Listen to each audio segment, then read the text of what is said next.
পৃথিৱীৰ অসুখ বসুন্ধৰা এতিয়া শান্ত নীৰৱ নিস্তব্ধ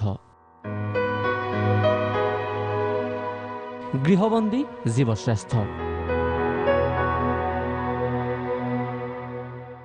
ৰাজপথ শূন্য জীৱন যাত্ৰা ব্যাহত কিন্তু প্ৰকৃতি যেন মুক্ত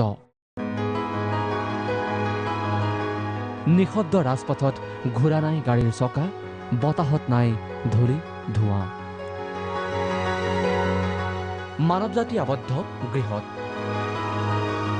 অৰণ্যৰ জীৱকুল ৰাজপথত মানুহৰ অনুপস্থিতিত মুক্ত বিচৰণ বন্যপ্ৰাণীৰ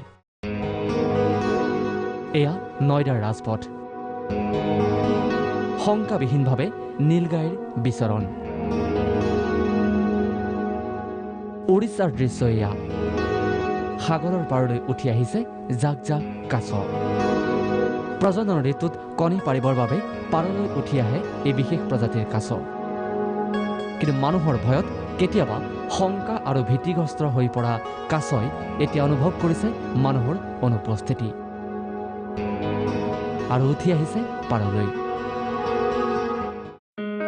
ইপিনে মহানগৰী দীঘলী পুখুৰীতো জাক জাক শৰালী হাঁহ কেৰালাত এইদৰে দেখা গ'ল এটা দুষ্প্ৰাপ্য প্ৰজাতিৰ জহামাল আহমেদাবাদৰ আকাশত অগণন পক্ষীৰ নাচোন ইউকেত দেখা গ'ল পহু কেৱল ইমানেই নহয় বিভিন্ন প্ৰান্তত ভিন্ন বন্যজন্তুৱে সদাব্যস্ত ৰাজপথ পদপথত নিৰ্বিবাদে ঘূৰিছে মানুহৰ ভয়ত আঁতৰি থকা বন্যপ্ৰাণী নিউজ ডেস্ক প্ৰাগ নিউজ